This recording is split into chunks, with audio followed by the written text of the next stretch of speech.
Hello welcome नमस्कार स्वागत है। मैं हूं अभिषेक और आप देख रहे हैं अभिषेक एकेडमी का यह ऑनलाइन यूट्यूब चैनल। दोस्तों आज की वीडियो के माध्यम से बहुत महत्वपूर्ण वीडियो होगी। यूपी टेट बाल विकास के 100 प्रैक्टिस सेट के प्रश्नों को कवर करेंगे। आज की वीडियो बहुत महत्वपूर्ण होगी, इसलिए पूरे वीडियो को आप लोग कवर करेंगे और देखेंगे कितने प्रश्नों को आप सही कर ले रहे हैं। चलिए आज की वीडियो को स्टार्ट करते हैं। आज के वीडियो का सबसे पहला प्रश्न है कि अधिगम का क्या अर्थ होता है। यहाँ पे देखिएगा अधिगम का अर्थ क्या होता है। तो अधिगम का मतलब ही होता है कि व्यवहार में परिवर्तन को क्या बोलते हैं दोस्तों, अधिगम बोलते हैं। तो अधिगम का अर्थ क्या होगा, याद करना होगा कि व्यवहार में परिवर्तन होगा, कि खेलना होगा, कि परीक्षा देना होगा। तो अधिगम का अर्थ होता है व्यवहार में परिवर्तन। व्यवहार में परिवर्तन को ही हम लोग क्या बोलते हैं प्यारे, तो अधिगम बोलते हैं। ऑप्शन नंबर बी आपका बिल्कुल सही आंसर हो जाएगा। चलिए आगे ले चलते हैं, सेकंड नंबर की बात करेंगे। अधिगम एक, यहाँ पे देखेंगे दोस्तों, यहाँ पे बहुत महत्वपूर्ण प्रश्न है। सभी प्रश्न आपके सीडीपी बाल विकास से हैं। तो अधिगम एक अस्थायी प्रक्रिया है कि अस्थायी परिवर्तन की प्रक्रिया है कि आनुवंशिक गुण है कि याद करने की विधि है। आप देखेंगे चारों ऑप्शन को तो आपको मिलेगा कि अधिगम एक क्या है प्यारे, तो अस्थायी परिवर्तन की प्रक्रिया है। अधिगम क्या है, व्यवहार में परिवर्तन को अधिगम कहते हैं और अधिगम एक अस्थायी परिवर्तन की प्रक्रिया है। ऑप्शन नंबर बी आपका बिल्कुल सही आंसर हो जाएगा। बहुत कम समय में 100 प्रश्नों को कवर करेंगे। वीडियो अच्छी लगी तो लाइक करिएगा, चैनल पर नए हैं तो सब्सक्राइब करके बेल आइकन को प्रेस करिएगा। चलिए आगे चलते हैं दोस्तों। अधिगम का अधिगम का परिणाम क्या होता है। यहाँ पे देखेंगे अधिगम का परिणाम क्या होता है, ज्ञान में वृद्धि होती है, सही बात है। व्यवहार में परिवर्तन होता है, ये भी सही बात है। तो अधिगम का परिणाम होता है ज्ञान में वृद्धि एवं व्यवहार में परिवर्तन। ऑप्शन नंबर सी, ए और बी दोनों सही हो जाएगा, इस बात को याद रखेंगे। चलिए आगे ले चलते हैं दोस्तों। आगे आपको बताते हैं, यहाँ पे 4 नंबर क्वेश्चन की बात करेंगे।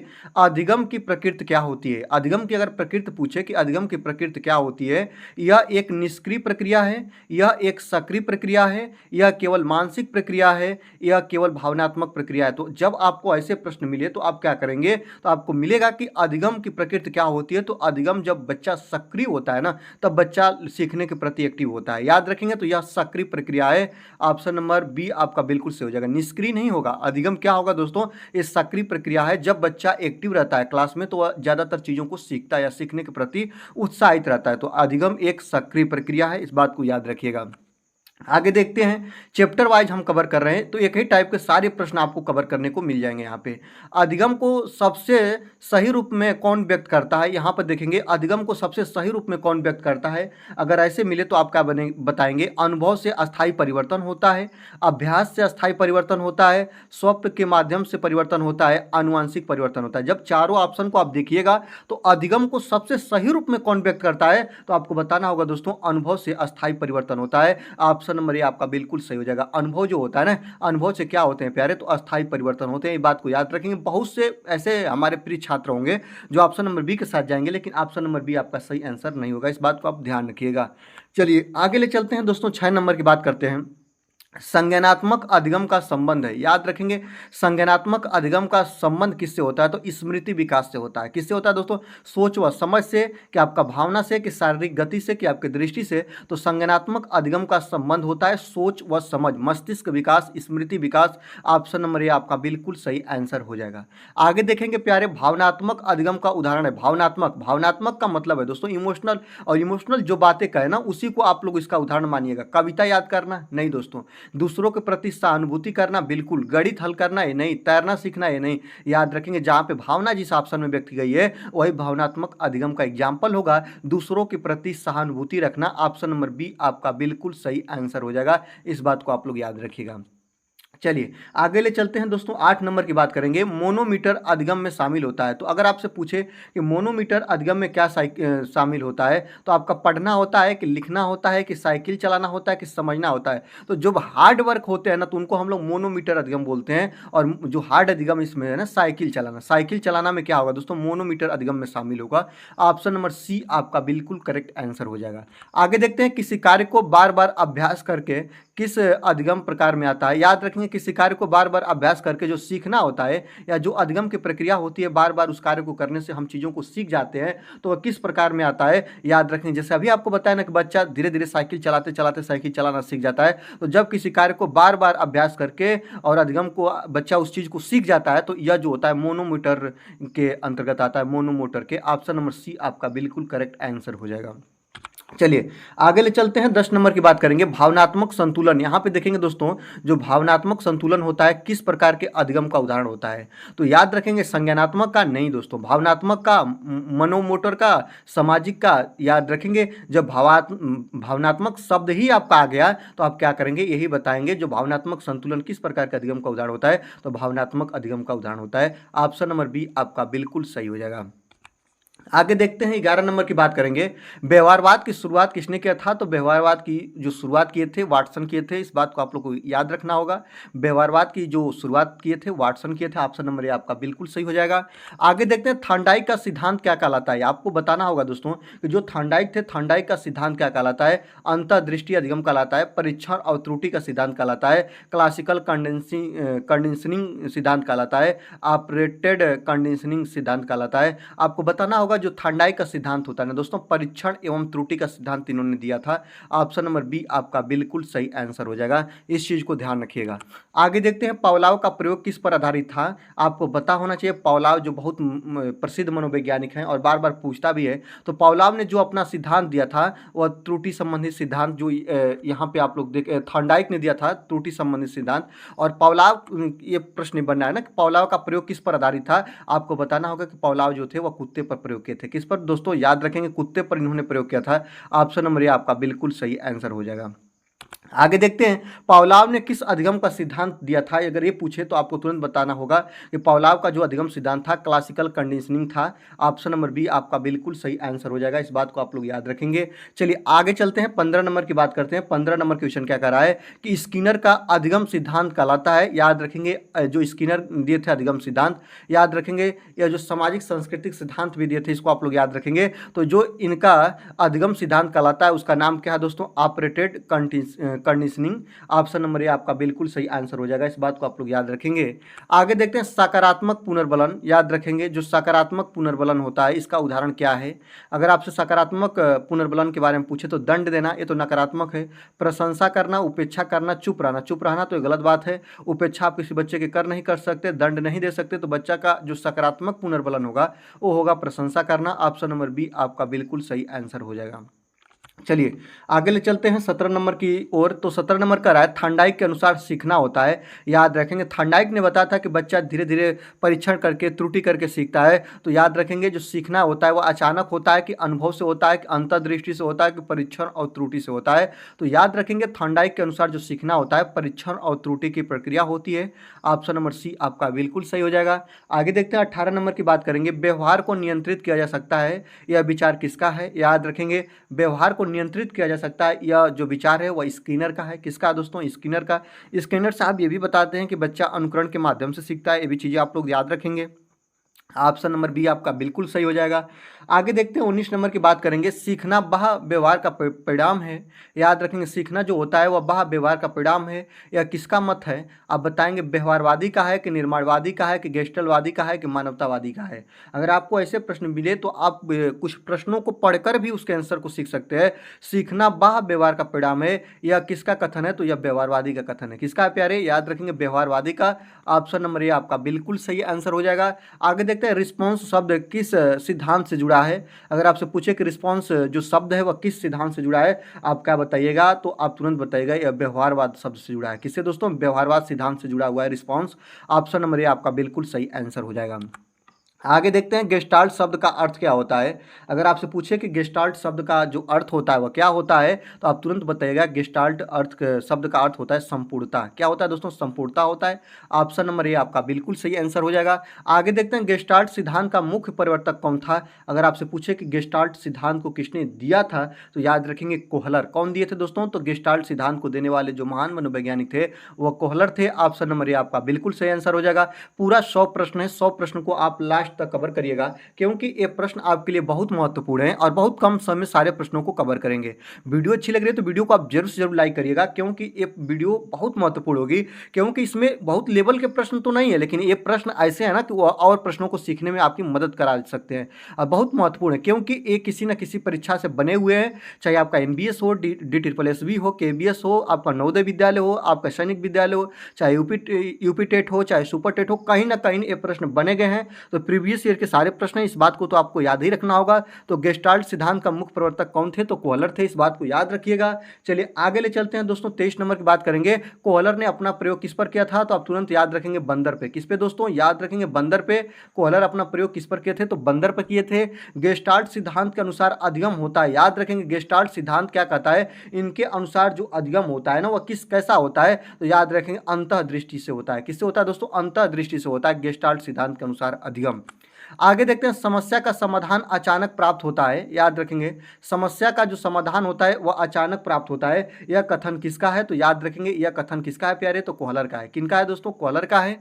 आगे देखते हैं, अंतर्दृष्टि अधिगम का अर्थ है। आपसे कहीं भी पूछे कि अंतर्दृष्टि अधिगम का अर्थ क्या होता है, आप तुरंत बताइएगा समझ कर सीखना, कि याद करना, कि दोहराना, कि संयोग से सीखना। अंतर्दृष्टि अधिगम का मतलब पॉजिटिव इसका अर्थ आप निकालिएगा कि बच्चा जब समझ के सीख रहा होता है तो यह अंतर्दृष्टि अधिगम कहलाता है। ऑप्शन नंबर ए आपका बिल्कुल सही आंसर हो जाएगा।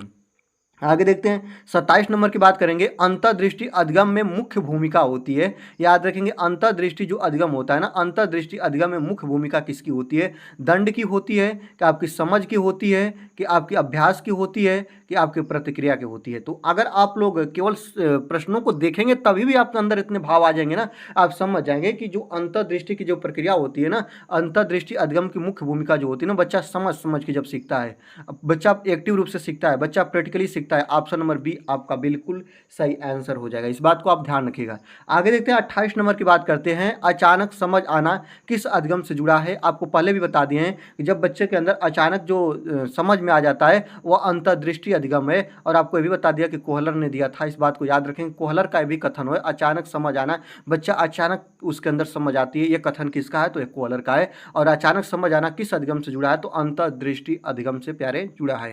आगे देखते हैं, अंतर्दृष्टि अधिगम के अनुसार अधिगम होता है, याद रखें आपसे कहीं भी पूछे कि अंतर्दृष्टि अधिगम के अनुसार जो अधिगम होता है ना, वह कैसा होता है? समस्या के संपूर्ण स्वरूप को देखकर उसका हम पता लगाते हैं, कि केवल बार बार अभ्यास से उसका हल निकालते हैं, कि दंड से, कि आपका पुरस्कार से? आप किसको सही बताइएगा? तो जो ये प्रश्न है ना दोस्तों, अंतर्दृष्टि अधिगम के अनुसार जो अधिगम होता है ना, समस्या के संपूर्ण स्वरूप को देखकर उसका आप क्या करते हैं दोस्तों? निराकरण करते हैं, हल निकालते हैं। ऑप्शन नंबर ए आपका बिल्कुल सही आंसर होगा। जब आपको समस्या दिखेगी तभी तो उसके आप सॉल्यूशन के बारे में सोचिएगा। वीडियो अच्छी लग रही है तो वीडियो को लाइक करिएगा। और बहुत धीरे चल रहे हैं दोस्तों, क्योंकि अपनी तबीयत बहुत ख़राब है।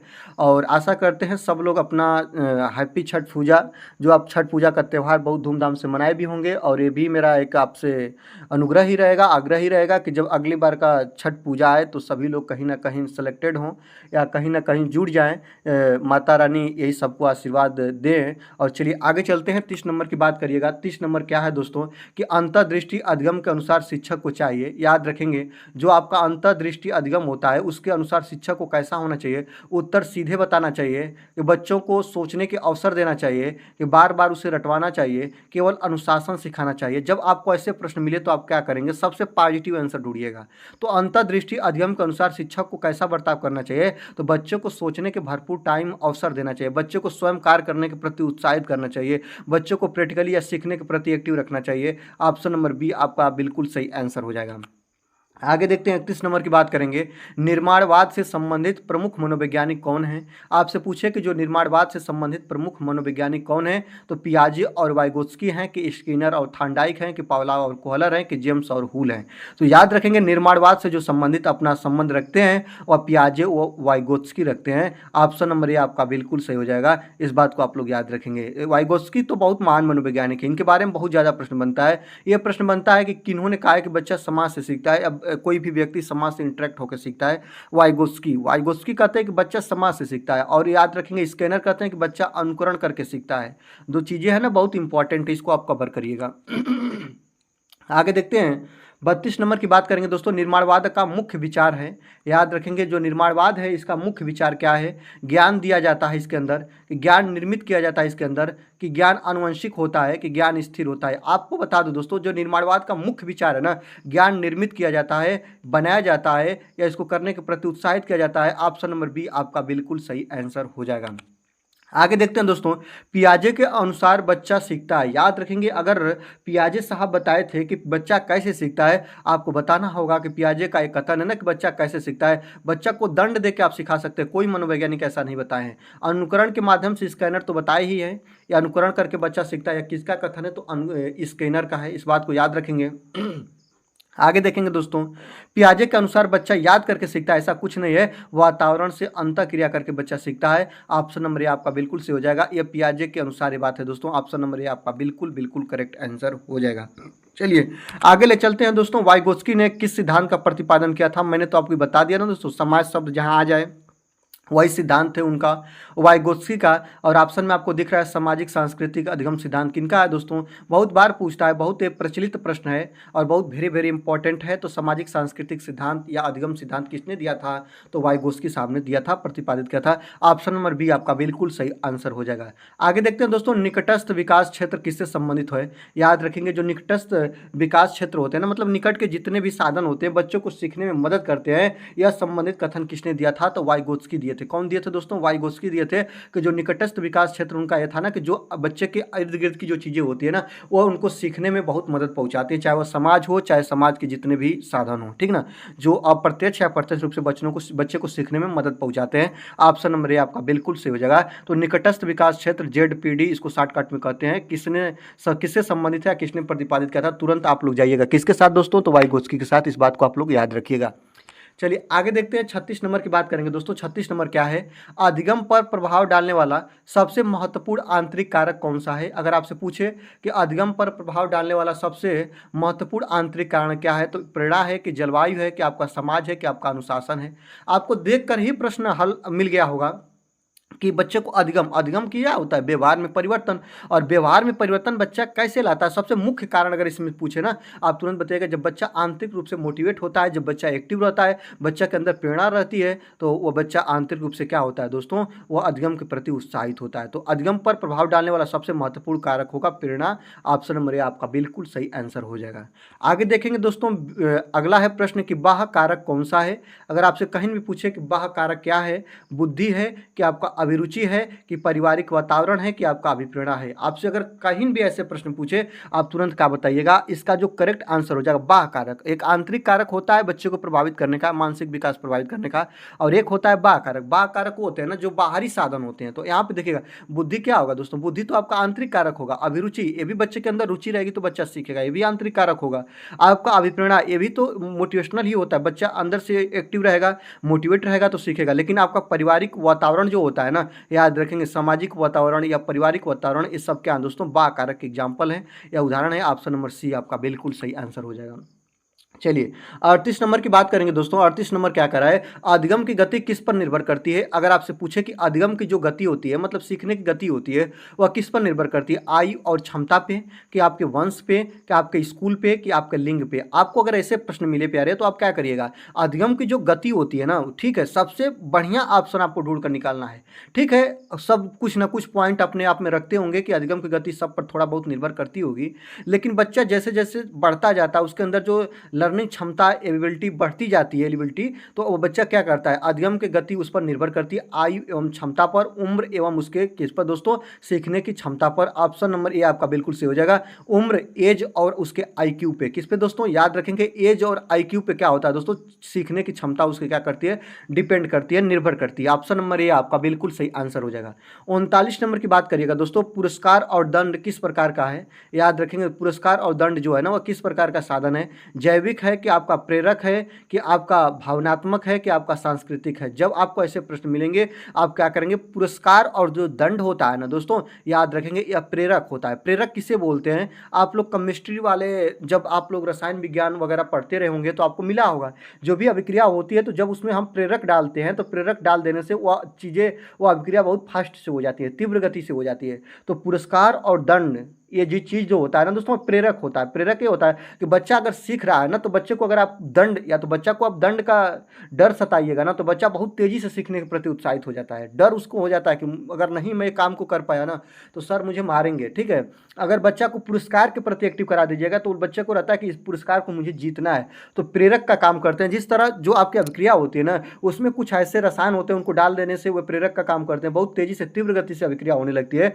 उसी तरह जो सीखने में पुरस्कार और दंड क्या इनको रखा गया है, तो इनको हम लोग प्रेरक के अंदर रखे हैं, क्योंकि पुरस्कार और दंड से बच्चा बहुत तेजी से सीखने के प्रति उत्साहित होता है, चाहे डर हो, चाहे भय हो, चाहे जो भी कुछ इसको मानिए। ऑप्शन नंबर बी आपका बिल्कुल सही आंसर हो जाएगा। चलिए 40 नंबर की बात करेंगे कि शिक्षक का व्यवहार अधिगम को, याद रखेंगे जो शिक्षक का व्यवहार होता है वो अधिगम को प्रभावित नहीं करता है, बिल्कुल करता है दोस्तों, सकारात्मक रूप से प्रभावित करता है। तो ये तो बात सही है दोस्तों। केवल कमजोर छात्रों को प्रभावित करता है, केवल मेधावी छात्रों को नहीं दोस्तों। ऑप्शन नंबर बी आपका सही हो जाएगा। शिक्षक का व्यवहार जो होता है वो अधिगम को सकारात्मक रूप से प्रभावित करता है। बच्चा जो शिक्षक होता है ना, अगर व्यवहारवादी है, अगर उसके अंदर बच्चे से बात करने की एक अच्छी शैली है या अच्छी पकड़ है, तो बच्चा और शिक्षक के बीच एक अच्छा सा एक माहौल बनता है, और वो सीखने के प्रति क्या करता है, बच्चे को उत्साहित करता है। बच्चा कोई भी भय ना हो, बच्चे के अंदर डर ना हो कि मैं सर से पूछूंगा, डर सर मुझे डांटेंगे या मुझको फटकारेंगे या मेरी उपेक्षा अवहेलना करेंगे, ऐसा बच्चे के अंदर नहीं है ना। तो बच्चा बहुत तेजी से चीज़ों को, हर चीज़ों को जो उसके अंदर डाउट होते हैं ना, वो तुरंत सर से पूछ के क्लियर करता है। तो शिक्षक का व्यवहार अधिगम सकारात्मक रूप को प्रभावित करता है, और बिल्कुल सकारात्मक रूप से प्रभावित करता है, ये बात को याद रखेंगे। आगे देखते हैं अधिगम की प्रमुख बाधा क्या है।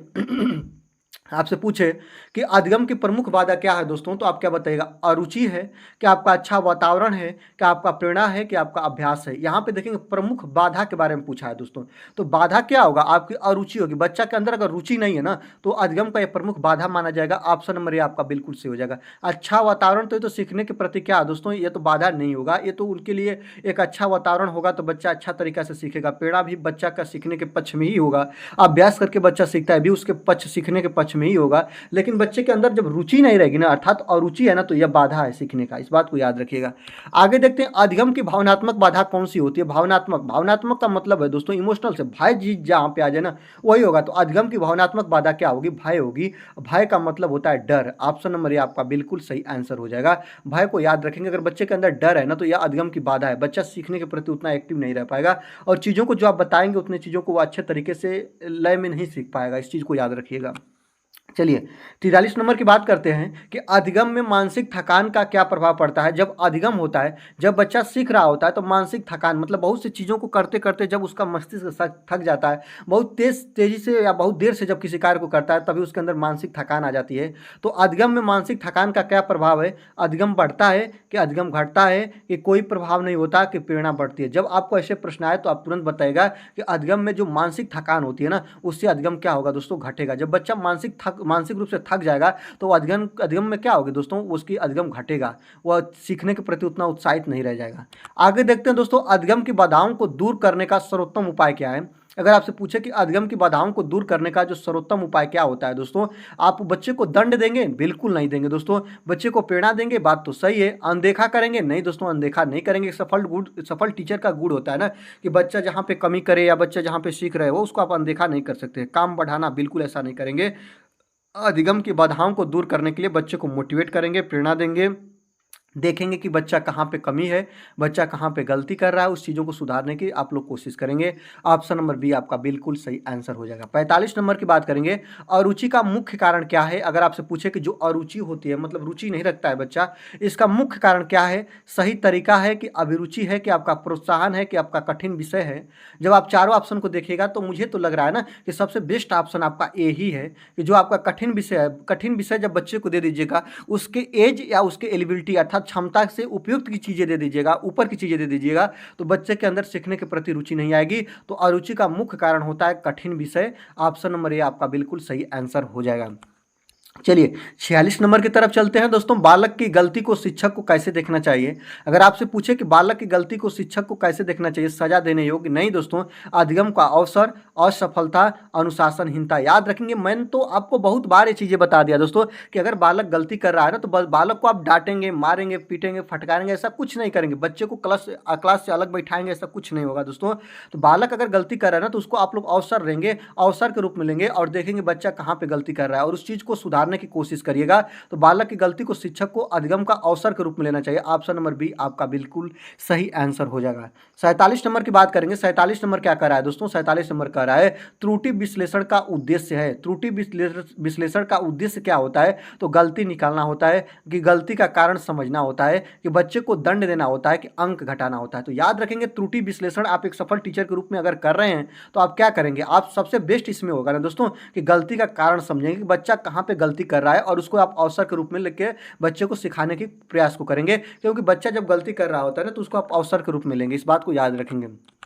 चलिए 48 नंबर की तरफ चलते हैं। त्रुटियों से पता चलता है। याद रखेंगे त्रुटि से क्या पता चलता है? मैंने तो आपको बार बार बता रहा हूं ना कि त्रुटियों से क्या पता चलता है। बच्चे की सोच की प्रक्रिया के बारे में पता लगाएंगे, कि बच्चे के लापरवाही की प्रक्रिया में, कि याद करने की क्षमता के बारे में, कि आप अनुशासन के बारे में। तो आपको याद रखना होगा कि जो त्रुटियों से हमें क्या पता चलता है? अनुशासन नहीं, याद करने की क्षमता नहीं, बच्चे की सोच प्रक्रिया और बच्चे की लापरवाही। तो लापरवाही को आप नहीं रखेंगे, सोच प्रक्रिया को रखेंगे। बच्चा कितना सोच ले रहा है, बच्चे के अंदर कितने मस्तिष्क विकास हुआ है, ये त्रुटि से ही पता चलता है। ऑप्शन नंबर आपका बिल्कुल सही आंसर हो जाएगा। जितने प्रश्न हैं प्यारे, सभी के सभी प्रश्न कहीं ना कहीं एग्जाम में बने हुए हैं, इसलिए सारे प्रश्नों को अंतिम तक कवर करिएगा। बिना टाइम बिना समय लिए केवल आपको प्रश्न और उसके आंसर को एनालिसिस करा रहा हूं।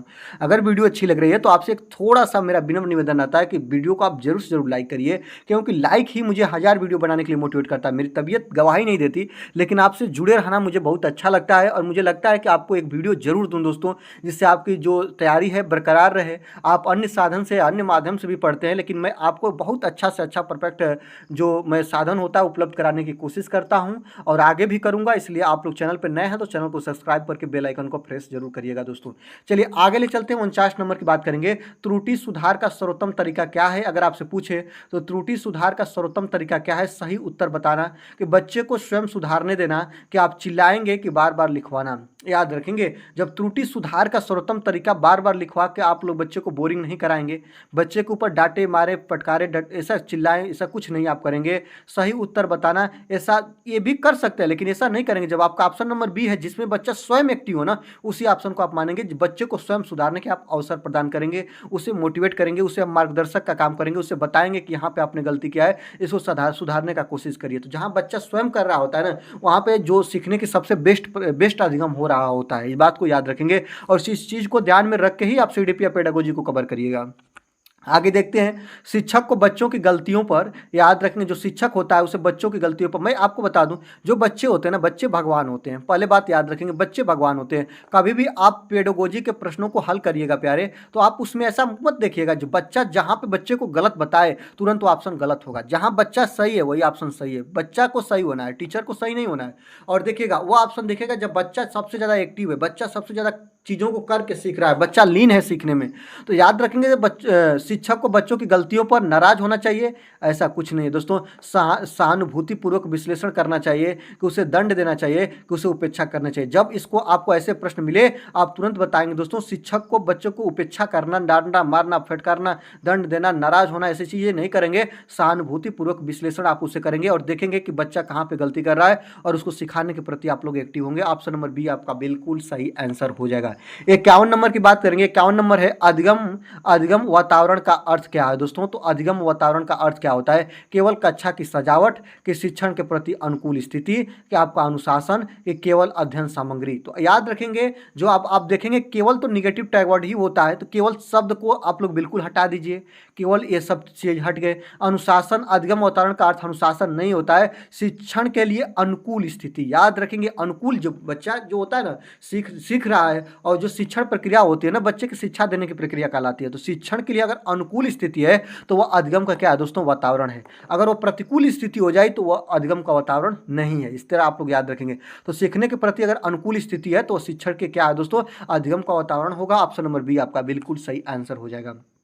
चलिए 52 नंबर की बात करेंगे। एक अच्छा अधिगम वातावरण कैसा होना चाहिए? आप क्या बताएंगे? तो एक अच्छा अधिगम वातावरण कैसा होना चाहिए? डर और अनुशासन पर आधारित बिल्कुल नहीं दोस्तों। डर और अनुशासन में बच्चा नहीं सीखता है। प्रतियोगिता पर आधारित ये भी नहीं होगा, कठोर नियंत्रण पर आधारित ये भी नहीं होगा, सहभागिता और सहयोग पर आधारित होना चाहिए। इसमें सभी बच्चे एक तरीके से लीन हों, हर जाति, हर वर्ग, हर समाज का बच्चा एक छत के नीचे पढ़ रहा हो और सभी बच्चों को समान भाव से देखा जा रहा हो। तो एक अच्छा अधिगम वातावरण कैसा होना चाहिए जिसमें सहभागिता और सहयोग पर आधारित हो। ऑप्शन नंबर बी आपका बिल्कुल बिल्कुल करेक्ट आंसर हो जाएगा। इस चीज को आप लोग याद रखिएगा। आगे देखते हैं दोस्तों 53 नंबर की बात करते हैं। 53 नंबर क्वेश्चन क्या कह रहा है कि बालक के अधिगम के लिए आवश्यक है। तो बालक के अधिगम के लिए क्या आवश्यक है? दंड आवश्यक है कि प्रेरक वातावरण है कि आपका परीक्षा है कि आपका सजा? सजा होगा नहीं, आपका दंड होगा नहीं। अब प्रेरक वातावरण और परीक्षा की बात करिएगा तो परीक्षा के साथ आप नहीं जाएंगे। प्रेरक वातावरण आपको बता ही दिए कि जो प्रेरक होता है वो सीखने की प्रक्रिया में बहुत तीव्रता लाता है या तेजी लाता है। इस बात को याद रखेंगे। तो प्रेरक वातावरण जो होता है ना बालक के अधिगम के लिए आवश्यक है। ऑप्शन नंबर बी आपका बिल्कुल सही आंसर हो जाएगा। आगे देखते हैं 54 नंबर की बात करेंगे दोस्तों। 54 नंबर क्या कर रहा है कि आपका अनुकूल अधिगम वातावरण में शिक्षक की भूमिका क्या होती है? तो जो आपका अनुकूल अधिगम वातावरण होता है उसमें शिक्षक की भूमिका नियंत्रक की होती है कि मार्गदर्शक की होती है कि निरीक्षक की होती है कि आपका न्यायाधीश की होती है? आपको बता दो दोस्तों, इस चारों ऑप्शन को देखने के बाद आप लोग ही इस प्रश्न का आंसर बताइएगा। जो शिक्षक होता है ना वह बच्चे को हेल्प करता है, वह हेल्प दाता होता है, वो उसका मार्गदर्शन करता है कि बच्चा कहाँ पे गलती कर रहा है, कैसे आप सीखोगे तो सीख जाओगे। तो अनुकूल अधिगम वातावरण में शिक्षक की भूमिका मार्गदर्शक की होती है। ऑप्शन नंबर बी आपका बिल्कुल करेक्ट आंसर हो जाएगा। आगे देखते हैं दोस्तों 55 नंबर की बात करिएगा। 55 नंबर क्वेश्चन क्या कह रहा है कि अधिगम के लिए आवश्यक सामाजिक वातावरण क्या होना चाहिए? तो जो अधिगम होता है ना, अधिगम के लिए आवश्यक सामाजिक जो वातावरण होता है ना वह कैसा होना चाहिए? सहयोगपूर्ण होना चाहिए, प्रतिस्पर्धात्मक होना चाहिए कि दबावपूर्ण होना चाहिए कि भाव भय युक्त होना चाहिए? याद रखेंगे दोस्तों, भाव भय युक्त नहीं, भाव मुक्त होनी चाहिए। इस बात को याद रखेंगे। ऑप्शन नंबर 1 गलत हो गया। बच्चे को दबाव में रखकर आप किसी चीज को नहीं सिखा सकते, बिल्कुल गलत हो जाएगा। प्रतिस्पर्धा के लिए आप सिखा रहे हैं बच्चे को, केवल एक दूसरे के बीच स्पर्धा, मतलब प्रतिस्पर्धा का मतलब होता है ना एक दूसरे के बीच टेस्ट लेना, एक दूसरे के बीच कंपटीशन करना, ऐसा आप नहीं करेंगे दोस्तों। तो अधिगम के लिए आवश्यक सामाजिक वातावरण होता है वो सहयोग का होता है, बच्चे को सहयोग देना। ऑप्शन नंबर ए आपका बिल्कुल सही आंसर हो जाएगा। चलिए आगे ले चलते हैं 56 नंबर क्वेश्चन की तरफ। 56 नंबर क्वेश्चन क्या कर रहा है कि अधिगम वातावरण का सबसे महत्वपूर्ण तत्व क्या है? तो याद रखेंगे अनुशासन है? नहीं दोस्तों। दंड है? नहीं दोस्तों। परीक्षा पद्धति है? नहीं, शिक्षण पद्धति है। अधिगम वातावरण का सबसे महत्वपूर्ण तत्व जो है ना दोस्तों, याद रखेंगे शिक्षण विधि है। ऑप्शन नंबर ए आपका सही हो जाएगा। शिक्षण पद्धति जो होती है ना वो सबसे बेस्ट होती है। आगे देखते हैं कक्षा में अनुकूल वातावरण से, याद रखेंगे जो कक्षा होता है ना, कक्षा में अनुकूल वातावरण जो होगा ना, याद रखेंगे अनुकूल वातावरण से अधिगम की गति घटती है? नहीं दोस्तों। प्रतिकूल वातावरण होगा तो अधिगम की जो गति होगी वह घटेगी। अधिगम की गति क्या होती है दोस्तों? बढ़ती है। सही बात है। अनुशासन घटता है? नहीं दोस्तों। रटने की प्रवृत्ति बढ़ती है? नहीं दोस्तों। याद रखें कक्षा में जो अनुकूल वातावरण होता है ना अधिगम की गति बढ़ती है। सीखने की जो गति होती है ना, याद रखेंगे ऑप्शन नंबर बी आपका सही हो जाएगा। सीखने की गति जो होती है ना, अनुकूल वातावरण का जो कक्षा होगा ना इसमें बच्चा सीखने के प्रति एक्टिव होता है, उसके सीखने की गति क्या होती है दोस्तों? बढ़ती है। इस बात को याद रखेंगे। आगे देखते हैं 58 नंबर क्वेश्चन की बात करेंगे। बालक को सीखने में सहयोग करने वाला वातावरण होता है। याद रखेंगे अगर बालक जो सीख रहा है ना अगर उसमें कोई वातावरण है जो सहयोग कर रहा है तो आप क्या करेंगे? क्या आंसर से होगा? भय मुक्त और उत्साहवर्धक होगा, क्या आपका नियंत्रित और कठोर होगा, परीक्षा आधारित होगा, केवल शिक्षक केंद्रित होगा? नहीं, बाल केंद्रित भी होता है, शिक्षक केंद्रित भी हो सकता है। सभी चीजों को ध्यान में रखें। बालक को सीखने में सहयोग करने वाला वातावरण होता है। याद रखेंगे केवल शिक्षक केंद्रित नहीं, वातावरण भी होता है, आपका शिक्षक भी होता है, पाठ्य पुस्तकें भी होती हैं, आपका ब्लैक बोर्ड भी होता है, जितने भी विद्यालय के जो साधन है वो सभी होते हैं। परीक्षा आधारित गलत होगा, नियंत्रित और कठोर ये भी कथन गलत होगा। तो बालक को सीखने में सहयोग करने वाला जो वातावरण होता है भय मुक्त और उत्साहवर्धक। ऑप्शन नंबर ए आपका ये जो पॉजिटिव ऑप्शन दिख रहा है ऑप्शन नंबर ए के साथ आप लोग जाइएगा। चलिए आगे ले चलते हैं। अगला है दोस्तों 59 नंबर की बात करेंगे। 59 नंबर क्वेश्चन क्या कर रहा है कि सीखना आनंददायक बनाना किस वातावरण की विशेषता है? तो अधिगम अनुकूल वातावरण की, पारिवारिक वातावरण की, औपचारिक वातावरण की, प्रतिस्पर्धा वातावरण की? जब आपको ऐसे प्रश्न मिले आप तुरंत जाइएगा, देखेंगे सीखना आनंददायक बनाना, याद रखें सीखने में बच्चा आनंद तरीके से सीख रहा है तो अधिगम अनुकूल वातावरण कहलाता है। बच्चा अधिगम मतलब सीखने के प्रति अनुकूल उसे वातावरण मिल रहा है। ऑप्शन नंबर ए आपका बिल्कुल सही आंसर हो जाएगा। 60 नंबर की बात करेंगे। 60 नंबर क्वेश्चन क्या कर रहा है कि बालक के विकास और अधिगम में सबसे बड़ी भूमिका किसकी होती है? तो बालक के विकास और अधिगम में सबसे बड़ी भूमिका शिक्षक और वातावरण दोनों की होती है। केवल शिक्षक की होती है? गलत बात। केवल माता पिता की होती है? गलत बात। केवल विद्यालय भवन की होती है? गलत बात। भवन की भी होती है, विद्यालय भवन की भी होती है, माता पिता की भी होती है, शिक्षक की भी होती है, लेकिन केवल शब्द आ गया ना इसलिए ऑप्शन सारे गलत होंगे। बालक के विकास और अधिगम में सबसे बड़ी भूमिका शिक्षक और वातावरण दोनों की होती है। ऑप्शन नंबर ए आपका बिल्कुल सही आंसर हो जाएगा इस प्रश्न के लिए। इस बात को याद रखेंगे। आगे देखते हैं दोस्तों 61 नंबर की बात करेंगे। अधिगम शब्द का अंग्रेजी रूप क्या होता है। अगर आपसे पूछे कि अधिगम शब्द का अंग्रेजी रूप क्या होता है, एजुकेशन होता है कि आपका टीचिंग होता है कि आपका लर्निंग होता है कि एक्सपीरियंस होता है, आप क्या बताइएगा। तो जो अधिगम शब्द होता है ना, सभी तो सीखने के प्रति ही है ना, पढ़ने के प्रति ही सारे शब्द हैं, तो आप क्या बताइएगा। जब ऐसे शब्द आ जाए तो अधिगम शब्द का मतलब होता है लर्निंग, याद रखेंगे लर्निंग, व्यवहार में परिवर्तन ही अधिगम कहलाता है। ऑप्शन नंबर सी आपका बिल्कुल सही हो जाएगा, लर्निंग होता है। ऑप्शन नंबर सी आपका बिल्कुल करेक्ट आंसर हो जाएगा, इस बात को आप लोग याद रखेंगे। आगे देखते हैं, अधिगम एक जैविक प्रक्रिया है, याद रखेंगे अधिगम एक जैविक प्रक्रिया है कि सामाजिक प्रक्रिया है, मानसिक और व्यवहारवादी प्रक्रिया है कि केवल मानसिक प्रक्रिया है। मानसिक प्रक्रिया नहीं है, सामाजिक प्रक्रिया, इसका मतलब जाएंगे, अधिगम एक सामाजिक प्रक्रिया है, जैविक प्रक्रिया है, लेकिन मानसिक और व्यवहारिक प्रक्रिया सबसे बेस्ट जो ऑप्शन सी आपको दिख रहा है ना, बिल्कुल सही है दोस्तों। मानसिक भी प्रक्रिया है, लेकिन केवल शब्द आ गया ना, तो केवल शब्द आने से ये गलत हो गया, बात याद रखेंगे। और यहाँ पे सामाजिक प्रक्रिया के साथ जाएंगे तो जैविक प्रक्रिया छूटेगी, जैविक प्रक्रिया के साथ जाएंगे तो सामाजिक प्रक्रिया, इसलिए हम ए और बी दोनों को नहीं मान रहे हैं। सी वाला ऑप्शन बिल्कुल हमको थोड़ा अच्छा और करेक्ट दिख रहा है, तो सी के साथ हम लोग जाना चाहेंगे, यही आपका करेक्ट आंसर भी है, आयोग ने भी सी को ही माना है। चलिए आगे देखते हैं, 63 नंबर की बात करेंगे। 63 नंबर क्वेश्चन क्या कर रहा है कि अधिगम अस्थायी परिवर्तन किससे लाता है। याद रखेंगे जो अधिगम होता है ना, इसमें जो आपका अस्थायी परिवर्तन होता है वह किससे आता है दोस्तों, अनुभव से आता है कि आनुवंशिकता से आता है कि अभिरुचि से आता है कि आपका संयोग से आता है। जब आप इस चीज को बहुत अच्छे तरीका से कवर करेंगे तो अधिगम में जो अस्थायी परिवर्तन होता है ना, वह अनुभव से आता है। किससे आता है प्यारे, अनुभव से आता है। बच्चा जितना उसके अंदर अनुभव बड़ा होगा, उसके अंदर अधिगम में अस्थायी परिवर्तन भी बढ़ता जाएगा। ऑप्शन नंबर ए आपका बिल्कुल सही आंसर हो जाएगा। चलिए 64 नंबर की तरफ चलते हैं। Learning is a process of progressive change in behaviour, किसने कहा है, याद रखेंगे। तो जो लर्निंग होता है इससे ही आपका व्यवहार में परिवर्तन होता है, सीख कर ही बच्चे के व्यवहार में परिवर्तन होता है। यह कथन किसका है दोस्तों, अगर ये पूछे कि यह कथन किसका है, तुरंत बताइएगा ये कथन गेट्स साहब का है, बहुत प्रसिद्ध कथन है, ये यूपी टेट का प्रीवियस ईयर प्रश्न भी है, इसको आप ध्यान रखेंगे। आगे देखते हैं, अधिगम का संबंध किससे नहीं है। अगर आपसे पूछे तो आप क्या बताएंगे, अधिगम का संबंध किससे नहीं है, अनुभव से नहीं है, अनुभव से है दोस्तों, प्रशिक्षण से भी है, आनुवंशिक प्रवृत्तियां और पुनर्बलन, पुनर्बलन से भी है, आपका प्रशिक्षण से भी है, आपका अनुभव से है। इसलिए इसका करेक्ट आंसर आप देखिएगा, प्रीवियस ईयर प्रश्न है, केवीएस में बना हुआ है, और इसको आप देखेंगे अधिगम का संबंध किससे नहीं है, तो आनुवंशिक प्रवृत्तियों से नहीं है। ऑप्शन नंबर सी आपका बिल्कुल करेक्ट आंसर हो जाएगा, इसको आप ध्यान रखिएगा। 66 नंबर की बात देखेंगे, लॉ ऑफ इफेक्ट, याद रखेंगे लॉ ऑफ इफेक्ट किसने दिया था। अगर आपसे पूछे कि लॉ ऑफ इफेक्ट किसने दिया था, याद रखेंगे तो थांडाइक ने दिया था। किसने दिया था दोस्तों, थांडाइक ने दिया था। ऑप्शन नंबर बी आपका सही आंसर हो जाएगा। आगे देखते हैं, पावलाव के प्रयोग में घंटी की आवाज क्या क्या थी। याद रखेंगे जो पावलाव ने अपना प्रयोग किया था उसमें जो घंटी की आवाज थी वही पूछ रहा है कि वह किस चीज का कार्य कर रही थी। तो आपको पता है दोस्तों यह किस चीज का कार्य कर रही थी, उद्दीपन का। किस चीज का, उद्दीपन का। अब आपको बताना है कि अनाश्रित उद्दीपन की आश्रित उद्दीपन, आपको तुरंत बताइएगा दोस्तों। जो पावलाव ने अपना प्रयोग किया था उसमें घंटी की आवाज जो थी वो आश्रित उद्दीपन का काम कर रही थी। ऑप्शन नंबर बी आपका बिल्कुल सही आंसर हो जाएगा। आगे देखेंगे 68 नंबर की बात करेंगे, स्किनर के प्रयोग में चूहा किस पिंजरे में था। आपको बताना होगा दोस्तों, जो स्किनर का प्रयोग था उसमें जो चूहा था वह थॉर्नडाइक बॉक्स में था। किसमें था दोस्तों, थॉर्नडाइक बॉक्स में था। ऑप्शन नंबर सी आपका बिल्कुल सही हो जाएगा, स्किनर ने अपना प्रयोग चूहे पर किया था, ये भी बात को आप याद रखेंगे। आगे देखते हैं, ट्रायल एंड एरर लर्निंग, याद रखेंगे जो ट्रायल एंड एरर लर्निंग होती है इसके दौरान अंतिम सही प्रतिक्रिया को क्या कहते हैं। याद रखेंगे जो अंतिम सही प्रतिक्रिया होती है उसको हम लोग क्या करते हैं, आपका सक्सेस कहते हैं कि रिस्पॉन्स बोलते हैं, कनेक्शन बोलते हैं कि बॉन्ड बोलते हैं। आप लोग याद रखेंगे जो ट्रायल एंड एरर लर्निंग होती है इस दौरान जो अंतिम प्रतिक्रिया होती है इसको हम लोग क्या बोलते हैं दोस्तों, रिस्पॉन्स बोलते हैं। जो अंतिम में मिलता है उसको हम लोग क्या बोलते हैं, ये हमें रिस्पॉन्स प्राप्त हुआ है। ऑप्शन नंबर बी आपका बिल्कुल सही आंसर हो जाएगा।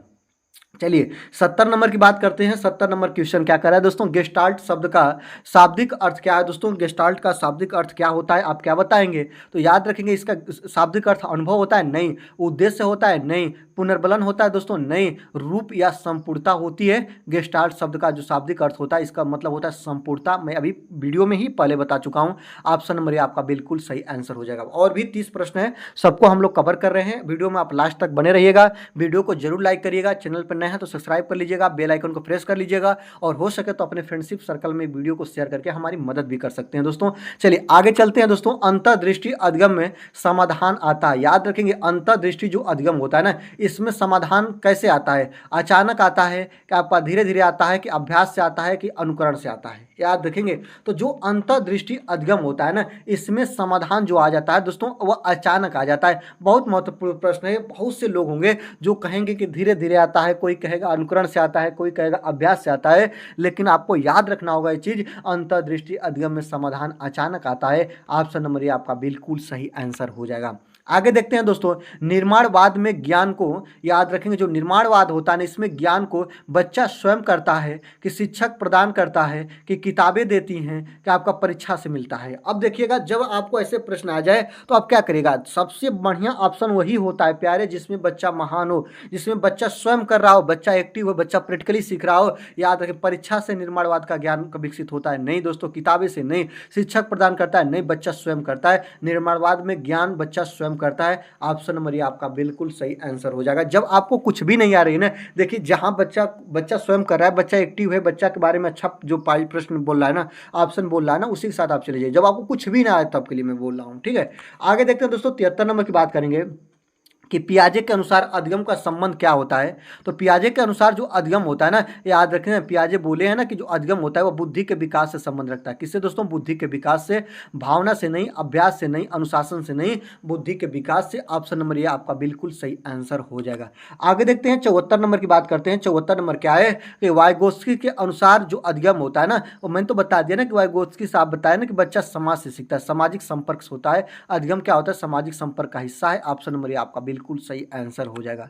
आगे देखते हैं 75 नंबर, जेडपीडी का पूरा नाम क्या है? आप तुरंत बताइएगा। जो जेडपीडी का पूरा नाम क्या होता है दोस्तों? जोन ऑफ प्रोक्सिमल डेवलपमेंट होता है। याद रखेंगे, इसी चीज को आपको याद रखना होगा। और जेडपीडी का जो फुल फॉर्म अगर आपसे पूछे तो ऑप्शन नंबर कौन सही होगा? ऑप्शन नंबर बी आपका सही हो जाएगा। जोन ऑफ प्रोक्सिमल डेवलपमेंट होता है। इस बात को याद रखेंगे, इस चीज को याद रखेंगे, ठीक है।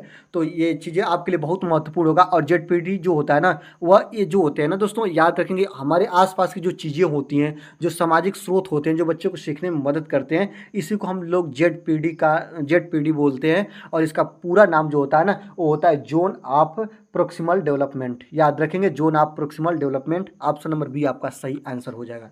आगे देखते हैं दोस्तों, याद रखेंगे आपका है इसका फोल्डिंग का अर्थ क्या होता है दोस्तों? तो याद रखेंगे जो इसका फोल्डिंग का अर्थ क्या होता है? सहारा देना, रोकना, दंड देना, निर्देश देना। इसको पाड़ बोलते हैं। क्या बोलते हैं दोस्तों? पाड़। और पाड़ का मतलब होता है सहारा देना। याद रखेंगे, ऑप्शन नंबर ये आपका बिल्कुल सही हो जाएगा। इसके फोल्डिंग का अर्थ होता है सहारा प्रदान करना या सहारा देना। याद रखते हैं। आगे देखते हैं, अधिगम के लिए सबसे बड़ी प्रेरणा क्या है? याद रखेंगे, जो अधिगम के लिए सबसे बड़ी प्रेरणा पूछ रहा है, याद रखेंगे अब बच्चे के अंदर प्रतिस्पर्धा करके अधिगम की प्रेरणा बड़ी बनाएंगे नहीं। दंड देना, भय देना, निगेटिव है सफलता की भावना। याद रखेंगे, बच्चे के अंदर जब सफलता की भावना उत्साहित होगी तो बच्चे के अधिगम की सबसे बड़ी प्रेरणा होगी। ऑप्शन नंबर ये आपका सही आंसर हो जाएगा। आगे देखते हैं, कक्षा में बच्चे की सक्रिय बनाना किस सिद्धांत से मेल खाता है? अगर आपसे पूछे कि जो कक्षा में बच्चे को सक्रिय बनाना किस सिद्धांत से मेल खाता है तो आप तुरंत बताइएगा, निर्माणवाद से कि व्यवहारवाद से कि आपका गेस्टाल्ट से कि अंतर्दृष्टि से? तो कक्षा में बच्चे की सक्रिय बनाना जो होता है ना, व्यवहारवाद सिद्धांत से मेल खाता है। ऑप्शन नंबर बी आपका बिल्कुल सही आंसर हो जाएगा। इस बात को याद रखेंगे, नहीं सॉरी, इस बात को याद रखेंगे दोस्तों, निर्माणवाद से है दोस्तों। याद रखें, कक्षा में बच्चे को सक्रिय बनाना ये निर्माणवाद से है। क्यों मैं इसको बता रहा हूँ दोस्तों? क्योंकि मैंने व्यवहारवाद बोला, इस बात को याद रखें, इसलिए मैं क्षमा चाहूंगा। निर्माणवाद में होता क्या है ना, सक्रिय बनाना। सक्रिय का मतलब होता है दोस्तों एक्टिव। और एक्टिव में मैं आपको बता दूं, जो बच्चे होते हैं ना वह एक्टिव रूप से सीखते हैं। किससे सीखते हैं दोस्तों? याद रखेंगे, जो बच्चे होते हैं वो एक्टिव रूप से सीखते हैं। तो कक्षा में बच्चे को सक्रिय बनाने का जो सिद्धांत होता है ना, यह निर्माणवाद। बच्चा स्वयं चीजों को निर्माण कर रहा है तो मतलब वो एक्टिव है, प्रैक्टिकली रूप से जुड़ा है, तो निर्माणवाद का कथन है या सिद्धांत है। ऑप्शन नंबर आपका सही आंसर हो जाएगा। आगे देखते हैं, आपका 79 नंबर का जो प्रश्न है कि अधिगम की सामाजिक बाधा कौन सी है? आप क्या बताएंगे? तो अधिगम की जो सामाजिक बाधा है वह स्वास्थ्य है, कि आपका थकान है, कि कठिन विषय है, सभी है। लेकिन सामाजिक जो बाधा है ना, पारिवारिक झगड़े हैं, पारिवारिक कलह हैं। ऑप्शन नंबर आपका भाई सही आंसर हो जाएगा। आगे देखते हैं दोस्तों, 80 नंबर की बात करेंगे। 80 नंबर है अधिगम के लिए भावनात्मक स्वास्थ्य। याद रखेंगे अधिगम के लिए जो भावनात्मक स्वास्थ्य होता है ना, वह आवश्यक है कि अप्रासंगिक है, कि आपका केवल परीक्षा के समय है आवश्यक है, कि केवल गृह कार्य के समय आवश्यक है। तो याद रखेंगे अधिगम के लिए जो भावनात्मक स्वास्थ्य होता है दोस्तों, वह आवश्यक होता है। भावनात्मक स्वास्थ्य जो होता है बिल्कुल आवश्यक होता है। ऑप्शन नंबर ये आपका सही हो जाएगा। जो भावनात्मक स्वास्थ्य होता है ना, इससे बच्चे के अंदर क्या आती है दोस्तों, रुचि आती है। इस बात को आपको याद रखना होगा। चलिए आगे ले चलते हैं, 81 नंबर की बात करेंगे। अधिगम की प्रक्रिया कब तक चलती है? मैं तो बता दिया कि बच्चा का जो अधिगम होता है, जो विकास होता है ना, याद रखेंगे चाहे वो कोई भी विकास हो, भले से मानसिक विकास जो होता है बच्चा का जन्म के बाद ही स्टार्ट हो, अलग चीज़ है कि बच्चा धीरे धीरे स्मृति में तेजी लाता है, आईक्यू में विकास होता है। तो अधिगम की प्रक्रिया कब तक चलती है? तो जीवन भर चलती है। बच्चे के पेट से, माँ के पेट से गर्भ तक, गर्भ से लेकर कब्र तक ये प्रक्रिया चलती है। तो अधिगम की प्रक्रिया जो चलती है वो जीवन भर चलती है। ऑप्शन नंबर बी आपका सही हो जाएगा। बहुत रटा रटा ये प्रश्न है। आगे देखते हैं लर्निंग बाय डूइंग किस सिद्धांत से संबंधित है। याद रखेंगे तो करके सीखे, इसका मतलब यही है दोस्तों। तो किस सिद्धांत से संबंध रखता है आप तुरंत बताइएगा। या निर्माणवाद। निर्माणवाद ये कहता है ना कि बच्चा स्वयं करेगा और बच्चा स्वयं सीखेगा, ये एक्टिव रहेगा, बच्चा अपने तरीकों से सीखेगा। ऑप्शन नंबर ये आपका सही हो जाएगा, बच्चा प्रैक्टिकली सीखेगा। आगे देखते हैं 83 नंबर की बात करते हैं। अधिगम का सर्वोत्तम परीक्षण है। याद रखेंगे जो अधिगम का सर्वोत्तम परीक्षण क्या है दोस्तों, व्यवहार में परिवर्तन है, कि अंक प्राप्ति है, कि याद करना है, कि प्रश्न हल करना।